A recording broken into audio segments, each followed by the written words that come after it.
आप सभी को जय हिंद जोहार। साथियों, जेटेड सीडीपी का बहुत इंपोर्टेंट टॉपिक है जो हम आज बताने वाले हैं, जिसका नाम है मोटिवेशन, अभिप्रेरणा एवं सीखना। इस वीडियो का अंतिम तक बने रहिएगा तो 2 सवाल इसी टॉपिक से आ जाएंगे।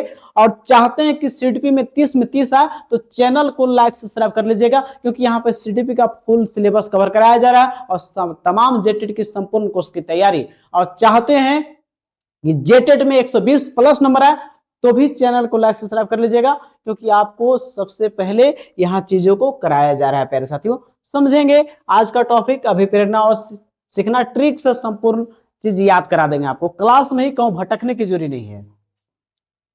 चलिए, जो टॉपिक है अभिप्रेरणा, समझते हैं क्या होता है प्यारे साथियों, और बहुत बढ़िया समझाएंगे और आप समझेंगे भी। जैसे अभिप्रेरणा के बारे में समझते हैं। सबसे पहले आपका आंतरिक शक्ति, जैसे अभिप्रेरणा क्या है, मोटिवेशन क्या है समझिएगा। मोटिवेशन क्या है समझिएगा। मोटिवेशन माने होता है प्रेरणा, अभिप्रेरणा बोलते हैं। जैसे कि आपको अंदर जो आ रहा है कि जेटेड क्यों पास करना है, आप सोच रहे हैं कि जेटेड हमको पास करना है, और पास करना है तो बढ़िया नंबर से पास करना है। क्यों करना है? क्योंकि आप शिक्षक बनना चाहते हैं। आपके अंदर प्रेरणा क्या है, मोटिवेशन क्या है कि आप शिक्षक बनना चाहते हैं और जेटेट में बहुत अच्छा नंबर से पास करेंगे, 90 नंबर प्लस रहेगा तो आरक्षण का लाभ का हमको जरूरी नहीं रहेगा, तो मेरा रास्ता खुला रहेगा। तो आप जेटेट पास क्यों करना चाहते हैं? क्या मोटिवेशन है आपको कि हमको सर शिक्षक बनना है, गवर्नमेंट शिक्षक बनना है, क्योंकि हमको पता है कि 40,000 शिक्षक भर्ती आने वाला है सर। तो आपका मोटिवेशन है, ये क्या है? मोटिवेशन है कि हमको पास करना है। क्यों? इसके पीछे कारण क्या है कि आप शिक्षक बनना चाहते हैं, और शिक्षक बनने का पहला पड़ाव क्या है? जेटेट पास करना। ये अभिप्रेरणा है साथियों। आप समझिएगा, अभिप्रेरणा एक ऐसी आंतरिक शक्ति है जो किसी को लक्ष्य प्राप्त करने में व्यक्ति को अग्रसर करती है। यदि आप जेटेट पास करने से कुछ नहीं मिलेगा तो आप नहीं पास करेंगे, लेकिन आपके अंदर टारगेट है कि सर जेटेट पास करेंगे तभी हमको नौकरी मिलेगा। जेटेड जो आपका लैटिन शब्द मोरेस से बना है, मोरेस जो मोटिवेशन किससे बना है, जिसका अर्थ होता है गति देना या आगे बढ़ना, टू मूव। आपको हम बोल रहे हैं कि कैसे जेटेट में क्यों लाना है 90 प्लस, क्योंकि पता है कि सुप्रीम कोर्ट बोल दिया है कि एक बार आरक्षण का लाभ लिए तो दोबारा हमको नहीं मिल पाएगा। तो आपके अंदर मोटिवेशन है कि सर बताए हैं कि हमको आगे बढ़ना है और ज्यादा तेज से आगे बढ़ना है। आगे बढ़ना है, मोटिवेशन आपको है। कोई वीडियो देखते हो मोटिवेशन आपको आता है, क्यों? क्योंकि जेटेट अच्छे नंबर से पास करेंगे ताकि मेरा सिलेक्शन में आरक्षण का कोई पड़ाव ना हो। तो यही है लैटिन शब्द MORE, आरी से मोरेरे से बना है, और गति देना या आगे बढ़ना होता है। अब आगे समझते हैं प्यारे साथियों।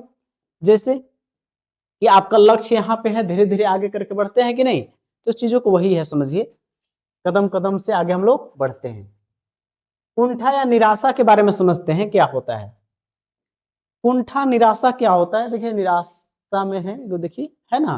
तो कुंठा निराशा क्या होता है? फ्रस्ट्रेशन कब होता है? जब अभिप्रेरणा कम हो जाती है तो फ्रस्ट्रेशन जन्म लेती है। इसका मुख्य कारण क्या है? व्यक्तिगत कारण, दो में से एक चुनना, द्वंद की भावना हो जाना, या फिर इन्वायरमेंट, पर्यावरणीय कारक। जैसे आप जो है अब तैयारी कर रहे हैं जेटेट का, और एग्जाम आपको पता है कि अगस्त में होने वाला है। कब होने वाला है? अगस्त में। तो आप सोच रहे हैं कि बढ़िया से तैयारी करना है, हमको अच्छा करना है। अब आप सभी को जेटेट, अब क्या आया कि जेटेट नोटिफिकेशन रद्द हो गया। क्यों? क्योंकि मगही, भोजपुरी और मैथिली के चक्कर में जो है नोटिफिकेशन रद्द हो गया। तो आपका मोटिवेशन लेवल गिर जाएगा। क्या हो जाएगा? गिर जाएगा, क्योंकि सर अब तो रद्द हो गया, अब कब एग्जाम होगा कोई पता नहीं है। तो मोटिवेशन कब गिरता है? जब अभिप्रेरणा जब कम हो जाती है तो फ्रस्ट्रेशन जन्म लेती है, निराशा उत्पन्न होता है। समझ रहे होंगे आप लोग। तो इसका व्यक्तिगत कारण होता है, या आपको कोई ऐसे काम है जो दो में से एक चुनना हो। जैसे कि जेटेट के एग्जाम के दिन है, आपका पड़ गया कोई एग्जाम, मान के चलिए कि पड़ गया जेपीएससी के एग्जाम या जेएसएससी का कोई एग्जाम, जो उसको भी बहुत बढ़िया से तैयारी की है, तो उसमें निराशा हो कि हम उसको नहीं दे पाए। पर्यावरणीय कारक, कुछ ऐसे कारक जो आसपास चीजें हैं जो आप जो चाह रहे थे उसके अनुसार घटित नहीं हुआ। चलिए, तो फ्रस्ट्रेशन के कारण समझ लिए। अब आगे देखते हैं प्यार से अभिप्रेरणा के प्रकार क्या है, मोटिवेशन, टाइप्स ऑफ मोटिवेशन क्या है। तो समझिएगा टाइप ऑफ मोटिवेशन क्या है। एक होता है आंतरिक अभिप्रेरणा और एक होता है बाह्य अभिप्रेरणा। आंतरिक अभिप्रेरणा जो खुद से होता है, आंतरिक होता है, स्वयं से आंत होता है। जैसे भूख लगता है, भूख लगना, रुचि, आत्मा संतुष्टि। आत्मसंतुष्टि खुद के लिए होता है, दूसरे के लिए नहीं होता है। जिससे रुचि इंटरेस्ट आपका खुद का है, स्वयं से मोटिवेशन से, भूख लगने, ये सब क्या है, आंतरिक है। आपका बाह्य में क्या है, जैसे पुरस्कार आपको दे रहा है या कोई प्रशंसा आपका कर रहा है कि आप बहुत बढ़िया आप बोल लेते हैं, बहुत बढ़िया जो आपका है, आप बहुत बढ़िया आप पढ़ लेते हैं, या कोई भी चीज है कि आप बहुत बढ़िया क्रिकेट छक्का मारते हैं, बहुत अच्छा खेलते आप हैं, चाहे बहुत बढ़िया पढ़ा लेते हैं, बच्चों को समझा लेते हैं। तो ये क्या है, आपका प्रशंसा हो रहा है, या दंड देने से डर है आपको कि घरे हमको बहुत सारा बात बोलेंगे, दंड सा डर है कि हमको जेटेट पास करना है, बाहरी भी प्रेरणा हुआ। सामाजिक सम्मान के लिए आप जेटेट क्यों पास करना चाहते हैं, कि हमको समाज में सम्मान मिले कि उनका लड़का तो सरकारी टीचर न है, सरकारी शिक्षक बन गया है। ये बाहरी अभिप्रेरणा हो गया, ये सब क्या पुरस्कार हो गया, प्रशंसा, दंड, सामाजिक सम्मान क्या है, बाह्य अभिप्रेरणा है। ठीक है, शिक्षण में आंतरिक अभिप्रेरणा सबसे अधिक प्रभावी होती है, याद रखिएगा चीज को। जो आपका आंतरिक इंटरनल मोटिवेशन है वो ज्यादा कारगर होता है, ज्यादा होता है जो खुद से होता है, जो दूसरा का नहीं होता है कि ठेल ढकोल के कितना दिन चलेगा, समझ गए नहीं। तो वही बात है कि अपना खुद का इंटरनल मोटिवेशन है तो ज्यादा है। चलिए आगे देखते हैं, मोटिवेशन मनोवैज्ञानिकों को महत्वपूर्ण कथन क्या है अभी प्रेरणा के बारे में, कुछ महत्वपूर्ण जैसे उनका देखिएगा और याद कर लेना इसको आपको है। जैसे इसमें है पहला स्किनर जी, स्किनर क्या बोलते हैं, बोलते हैं कि अभिप्रेरणा जो है सीखने का राजमार्ग है। सीखने का क्या है, राजमार्ग। मोटिवेशन नहीं मिलेगा तो रास्ता ही नहीं दिखेगा। जेटेट पास करना है इसलिए आपको डेली वीडियो देखना है, आपको रास्ता दिख रहा है, टारगेट दिख रहा है। तो स्किनर बोले हैं कि सीखने का राजमार्ग है मोटिवेशन। आपके अंदर जेटेट पास करने से कुछ नहीं मिलेगा, तो राजमार्ग नहीं दिख रहा है कुछ। तो राजमार्ग कब दिखेगा, जब मोटिवेशन आपको जो है राजमार्ग सीखने का किससे जुड़ा हुआ है, तो याद रखिएगा स्किनर। फिर से अभिप्रेरणा सीखने का मार्ग, स्किनर याद रख लीजिएगा। गुड क्या बोलते हैं, कार्य को आरंभ करने, जारी रखने एवं नियमित करने की प्रक्रिया है। जैसे आप समझते हैं कि जेटेट हमको पास करने के डेली हमको पढ़ना है, कार्य है, जारी रखना डेली है, डेली टेस्ट लगाते हैं जो सर कराते हैं, और नियमित रखना है तो हम जरूर आगे बढ़ जाएंगे। तो जहां बोलेगा जहां कार्य की बात करेगा तो डायरेक्ट गुड से जानिएगा। काम करिएगा तभी ना, कार्य अच्छा करिएगा, कार्य कीजिएगा तभी कोई गुड बोलेगा, वो कार्य करिएगा नहीं तो गुड नहीं कहेगा। तो कार्य किससे जुड़ा हुआ है, गुड से। याद रख लेंगे तुरंत हो जाएगा याद, कार्य किससे, गुड से। फिर यहाँ पर मैकडूगल क्या बोलते हैं, यह एक शारीरिक और मनोवैज्ञानिक दशा है। तो याद रखिएगा मैकडूगल किससे जुड़े हैं, शारीरिक और मनोवैज्ञानिक। तो शारीरिक और मनोवैज्ञानिक का मोटिवेशन से परिभाषा किनका है, तो मैकडूगल का, याद रख लेंगे। ऐसे दो को टैग वर्ड से याद कर लेंगे। अब आगे बढ़ते हैं प्यारे साथियों, मूल प्रवृत्ति का सिद्धांत। मूल प्रवृत्ति का सिद्धांत जो मैकडूगल ही दिए हैं, याद रखिएगा, बहुत इंपॉर्टेंट है इनका, मैकडूगल का। ठीक है, मैकडूगल जो है पूछेगा कि कुल मूल प्रवृत्तियां कितनी हैं, तो 14 हैं। कुल मूल प्रवृत्तियां कितनी हैं, याद रखिएगा, कुल मूल प्रवृत्तियां कितनी हैं, तो 14 है। कौन बोले हैं, आपका प्रतिपादक मैकडूगल हैं। तो पूछे जाएगा कि मूल प्रवृत्ति के सिद्धांत के जनक कौन है, मूल प्रवृत्ति के, तो मैकडूगल, विलियम नहीं, अगर मैकडूगल से भी काम चल जाएगा। कितने बताए हैं, 14 को बताए हैं। मूल प्रवृत्तियां जन्मजात कैसी होती है, जन्मजात और प्राकृतिक होती है, जन्मजात भी होती है और प्राकृतिक होती है। प्रत्येक मूल प्रवृत्ति के साथ एक संवेग जुड़ा होता है। प्रत्येक जो आपका जो मूल प्रवृत्ति उससे क्या जुड़ा रहता है, संवेग, आपका इमोशंस जुड़ा होता है। चलिए उसको समझाते हैं, मूल प्रवृत्तियां और उनका संवेग कौन कौन सा है। चलिए देखिएगा, देखिए यहाँ पे बहुत बढ़िया से आपको आएगा। ठीक है, यहाँ पे देखिएगा, आप पलायन, फ्लाइट करने का, पलायन की भागने का कब हो, भागते कब है, जब उनके अंदर डर हो। तो मूल प्रवृत्ति पलायन कब आएगा, जब के अंदर भय हो। पहला हो गया आपका यू था। ठीक है, पुग्नासिटी क्या है, कब आएगा आपके अंदर, जब क्रोधित होंगे तब आएगा, क्रोध से जुड़ा हुआ है युत्सा।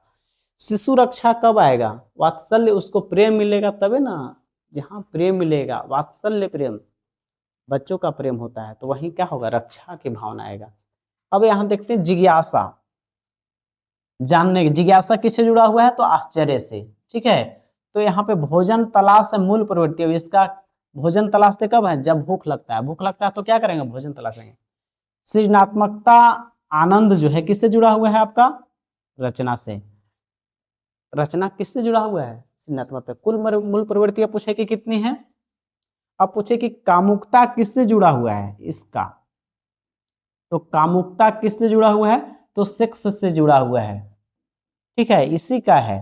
एक 14 मूल प्रवृत्तियों में है प्यारे साथियों। तो कामुकता किससे जुड़ा हुआ है? सेक्स से जुड़ा हुआ है। ये आपका मूल प्रवृत्ति हो गया और सेक्स इसका संवेग हो गया। तो ये 14 मूल प्रवृत्ति मैकडुगल बताए हैं। याद रखिएगा कि मूल प्रवृत्ति का सिद्धांत कौन दिए हैं? तो मैकडुगल। याद रखिएगा, यहीं से छप जाएगा आपका। चलिए आगे बढ़ते हैं। अभिप्रेरणा का जो चक्र है कैसे स्टार्ट होता है? देखिएगा अभिप्रेरणा का चक्र, ध्यान दीजिएगा। सबसे पहले कोई आवश्यकता होता है, नीड होगा। नीड होगा तो क्या कीजिएगा? ड्राइव कीजिएगा। कुछ जरूरी होगा तो चलिएगा, ठीक है ना, अंतर वो याद रखिएगा। उसके बाद क्या होगा?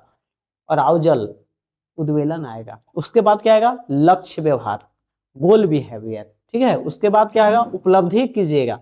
जब गोल रहेगा तबे ना कुछ अचीवमेंट मिलेगा। और उसके बाद कमी, रिडक्शन आएगा। उपलब्धि मिलने के बाद कमी आएगा। तो कैसे याद रखेंगे? पहले जरूरत होगा, नीड होगा। उसके बाद चलिएगा, दौड़िएगा, तभी ना मिलेगा। अराउजल कीजिएगा। उसके बाद लक्ष्य मिल जाएगा। और लक्ष्य मिलने के बाद क्या कहेंगे? उसको उपलब्धि, अचीवमेंट। और उसके बाद मोटिवेशन जो है आपका कमी आ जाएगा, ठीक है। तो ये आपको याद रखिएगा, एक क्रम है ऐसा, ठीक है।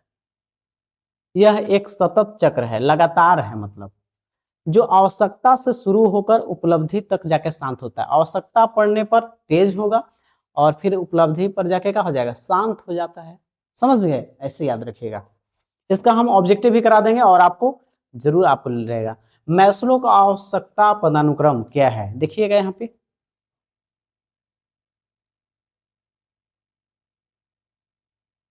देखिए यहाँ पे दैहिक है पहला, उसके बाद सुरक्षा है की भावना आएगा। सुरक्षा जहां होगा वहीं आत्मीयता आएगा, और जहां आत्मा से मिलन है वहीं सम्मान होगा। जहां सम्मान होगा वहां आत्मा सिद्धि होती है। ऐसे जानेंगे। पहला जहां दैहिक की बात आएगा वहां सुरक्षा की बात आएगा, और जहां सुरक्षा है वहीं पे आत्मीयता है प्यारे साथियों, वहीं पे सम्मान की बात होता है, वहीं पे बात होता है आत्मशुद्धि की। जान लीजिएगा। और ये सिद्धांत, आत्मसिद्धि का सिद्धांत जो है 1968-70 में दिया गया है। समझ गए? समझने का प्रयास कीजिएगा। अधिगम सीखना क्या है? अधिगम माने सीखना होता है। इसके कुछ परिभाषा है, उसको याद रख लीजिएगा और आपको हो जाएगा क्लियर। प्यारे साथियों समझिएगा क्या है।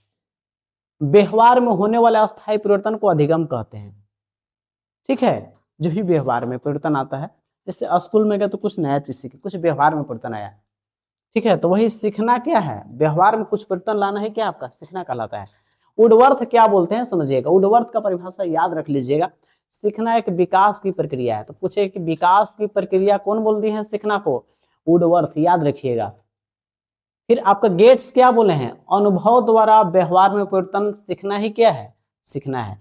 अनुभव द्वारा अपने व्यवहार में परिवर्तन ला रहे हैं तो वही सीखना है या अधिगम है? सीखना ही अधिगम होता है। तो गेट किन से, अनुभव किससे जुड़ा हुआ है? गेट से। गेट उसी के लिए खुलेगा जिनका अनुभव और व्यवहार अच्छा हो। तो अनुभव व्यवहार रहेगा, ठीक ना, तो गेटवा नहीं खुलेगा। अरे वो है, उसको गेटवा मत खोलो।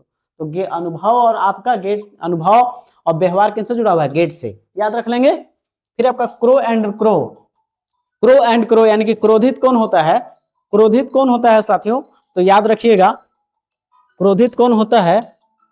क्रोधित कौन होता है समझने का प्रयास कीजिएगा। तो क्रोधित कौन होता है? जिसका आदत खराब हो। तो क्रो एंड क्रो का परिभाषा याद रखिए कि जो जिसका आदत खराब हो, ज्ञान की कमी हो। तो ये आदत, ज्ञान और अभिवृद्धि का अर्जन क्या है? Crow and crow. तो इसको याद ऐसे कर लें कि आदत जिसका खराब हो, ज्ञान की कमी हो, अभिवृद्धि न करता हो, तो ऐसे जोड़ सकते हैं। अब ऐसे क्या है परिभाषा? आदत, ज्ञान और अभिवृद्धि का अर्जन ही क्या है आपको? Crow and crow. आपको 2 से 3 सवाल जेटेट में दिखेंगे। आपका मनोवैज्ञानिक का कितने सवाल देखेंगे? मनोवैज्ञानिक का 2 से 3 सवाल, तो आप याद कर लेंगे। स्किनर क्या बोलता है? व्यवहार में उत्तरोत्तर सामंजस्य की प्रक्रिया है। व्यवहार में क्या करना? उत्तरोत्तर जो है क्रम में सामंजस्य बैठाना है। व्यवहार में सामंजस्य बैठाने की बात कौन करते हैं? स्किनर बोलते हैं। याद हो गया प्यारे साथियों। तो ये जो आपका टॉपिक था जेटेट का था मोटिवेशन। आप चाहते हैं कि 120 प्लस लाने के लिए प्यारे साथियों, तो हमसे जुड़ सकते हैं और यहाँ पे डेली जो है ऑब्जेक्टिव क्वेश्चंस भी दिया जाता है, जैसे आप कर लिए, ठीक है, और आप इसको करने के बाद इस टॉपिक को इसका ऑब्जेक्टिव क्वेश्चन भी कराया जाता है, तो इसमें जुड़ सकते आप हैं और बेहतरीन आपको तैयारी हो जाएगी और जेटेड में बहुत अच्छे नंबर से पास करेंगे। और इसका हम पढ़ाते हैं, ऑब्जेक्टिव भी कराते हैं, उससे आपका कॉन्सेप्ट क्लियर हो जाएगा। और प्यारे साथियों, आप चाहते हैं कि जेटेड सीडीपी का फुल सिलेबस आपका कंप्लीट हो, तो चैनल को लाइक सब्सक्राइब कीजिएगा। और यहाँ पे जो है सबसे पहले कोई भी झारखंड का इन्फॉर्मेशन वो पहले बताया जाता है। साथियों, इस वीडियो को देखने के लिए आप तमाम साथियों को तहे दिल से धन्यवाद। जय हिंद, जोहार, मिलते हैं नेक्स्ट वीडियो में।